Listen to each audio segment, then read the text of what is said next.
Hey y'all, welcome to the direct message. Today we are continuing our series about our story about when things got interesting and love was in the air. So, I don't know, where did we last leave off?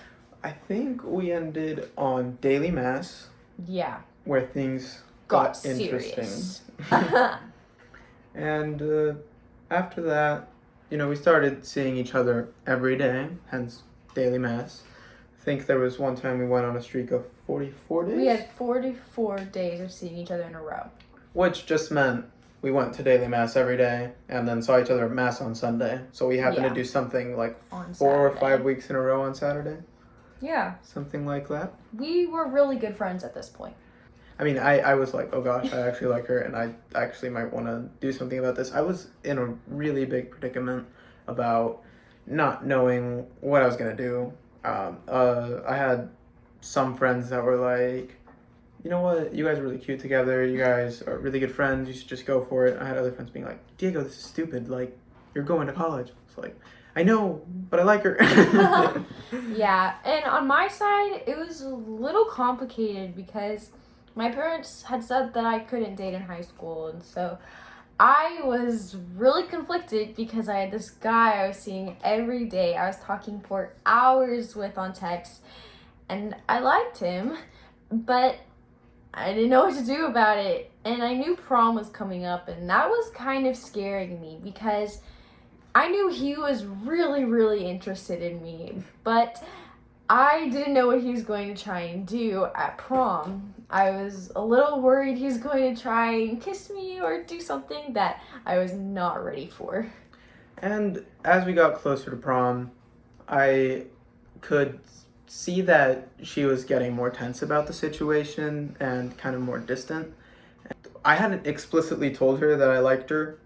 I wasn't hiding it though, so Everybody knew. Yeah. The parents were talking about us. Apparently. We had friends' parents come to us and say, oh yeah, you and Diego, or oh, we've heard about you guys, and my parents are over here not hearing about us. Yeah. But comes to the day before prom, and at this point we'd been like a bit weird because she didn't know what was gonna happen and she wasn't sure what to do. And at this point I was like, I need to talk to her because I wanted to have fun at prom. I told her, yeah, I like you, but I know you're not allowed to date right now, and that's okay. For now, I'm willing to wait. I just really like you, and I really like hanging out with you, and that's the most important thing to me. So I'm not gonna try anything at prom. I just want to keep being really good friends and see where that takes us in the future. Yeah, he was honestly really sweet about it, and he was telling me a lot about how he was willing to wait for me, which I thought was a really important quality to have in a guy. But I was for sure tense, and him telling me this really helped because I'd even made a speech in my head for at prom night. If he tries to kiss me or pass my boundaries, I had this whole speech planned out for what I needed to say. But he definitely relieved the tension, and we had so much fun at prom. Yeah, so I definitely did like him, but not, I don't know the different stages, but it was more just like a tiny crush, but it turned into like a major like after prom. Because, I don't know, it was a really special night, and I really enjoyed his company. And so I wanted him to stay around a little bit longer. So then, after prom, we kind of just kept hanging out a lot, kept talking a lot, and then we were getting closer to passion play again for this next year, and somehow I had let all of my friends convince me that I should be Jesus in passion play. That was scary, and I wanted to do a really good job, so I worked really hard for it, but she was just the person I would go to whenever I was stressed out or anything like that. And especially during actual passion play weekend, between performances or whatever, I was just kind of like, I'm gonna lean on you right now, and just yeah. Yeah, and I mean, it's hard to describe what I was feeling at this point because I was really enjoying it, but he also was pushing a lot of boundaries that I thought was meant for like just dating. I have had a very like constricted view of what is happens when you're in dating or when you're not dating a person and just like each other. And so when he was like putting his head on my shoulder or hugging me a lot more than anybody else, I was enjoying it, but then again, I was scared that if my parents found out that they might not be happy. But Passion Play was definitely a great weekend, and he did phenomenal being Jesus. After Passion Play on that Sunday, my birthday was the next day. So, Yeah, his birthday was very special. We surprised him, and we got a lot closer that night, and it was definitely, um, you know, her and my best friend planned the whole thing, and it was just really nice because no one had actually really done anything like that for me before, and to see that she like cared for me like more than just like a normal friend was really sweet because I was still pretty oblivious about the fact that she actually liked me back at this point. We talk now about it, and he tells me that he had no clue that I liked him until until my actual birthday. Oh, yeah, his birthday. Which was the next day when she actually told me. She had like written me a very nice birthday card, and then she was like, and like my parents have like kind of been talking about it, and I just wish they'd like finally let us date. And I was like, wait, what? You actually like me? I thought you knew this whole time, but I guess I'm not great at telling or showing signs. But yeah, so what was happening is while my parents were figuring out that a lot of people knew about us being kind of a thing and that we were getting a lot closer, they realized they had to do something about it because right now I wasn't allowed to date and they had to either not let me talk to him anymore or figure out something. So they talked a lot, and after long conversations with them, they finally agreed that they would be okay with us dating, and I was so surprised.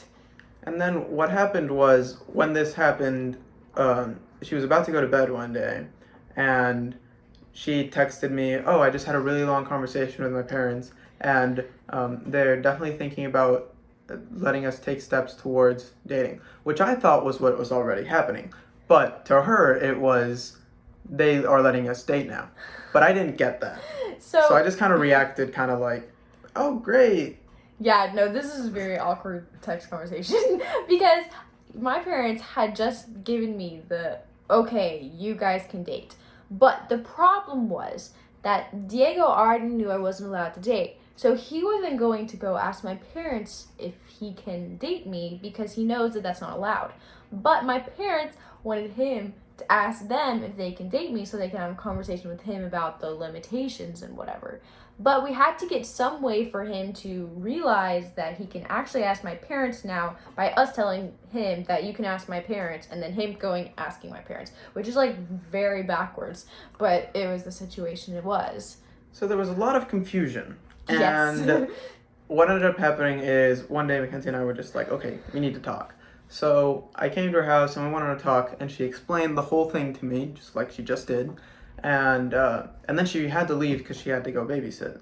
Yes. And so right before she had to leave, I drove away, but actually only drove like a block away.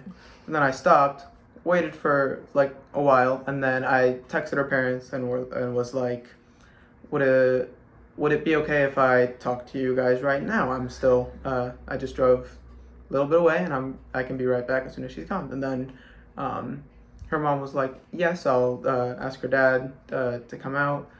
You can just come back right now. She's already gone. So I come back, and her dad just comes outside and is like, hey, would it be okay if we took a walk so that we can talk? It's like, yeah. He had just took a walk with me. We went on the exact same trail, did the exact same thing. It was very nice. I already knew the terrain. I was ready for it this time, right? it helped with the nerves. Yeah. Again, I'm trying to, act myself, but also, like my best, be like confident and, not be terrified even though my heart was going faster than probably ever has been going before. But yeah, so I talked to her dad, and as we were like finishing up the walk, he like said everything. You know, we went through a whole thing. That night, after I had done that, and she was babysitting, so when the kids went to sleep, whenever she was babysitting them, we started texting, and I was like, well, you know, that's awesome. We got it all figured out. Now all I need to do is talk to your dad. Which you already did. So yeah, he was totally leading me on, pretending that he hadn't talked to my dad to be able to surprise me the next morning. So the next morning was April 27th, 2019. And he came to our garage sale that we were having. He was already planning on coming, but he came and brought me a special bag of Kit Kats. So I was trying to figure out a way to do this, and I struggle sometimes with this part, knowing what to say. So I kind of just wanted to have something to say it for me for the most part. And at this point, one of her favorite candies was Kit Kats. So I bought a whole bag of Kit Kats, and on a sticky note, I just put, so I talked to your dad yesterday, ... So I get out of the car that morning and, you know, give her a nice little hug. And as we're hugging, I just kind of show her the bag. The bag. And she just looks at it and just goes. And I was shocked. She was frozen there for a bit. Yeah. And then I just asked, so will you be my girlfriend? And she just goes and stays there for another minute. I was in shock, and it was a really great day after that. But it's kind of crazy, like, our story is not like a lot of people's. A lot of people don't ask, will you be my girlfriend, you know? It just kind of happens, or that's the progression of things. But because of the situation, that's what happened, and I think it was super cute. But we did have some limitations. My parents were very wary of dating, and so they had some rules they put on us. So we weren't allowed to go anywhere by ourselves with each other. We weren't allowed to hang out past 10. And then we had to say goodnight inside in front of everybody instead of going and bringing the person out to their car. What else? Like, I don't know. There's a lot of things we couldn't do. And so at this point in the relationship, we were pretty constrained, but we eventually got through, obviously. Well, if you are interested in the rest of the story of how we got to where we are today in our long distance journey, you should definitely tune in next Tuesday. Yeah, that's it. Subscribe if you want to get that. You know, you can hit the bell. Oh, yeah. And yeah.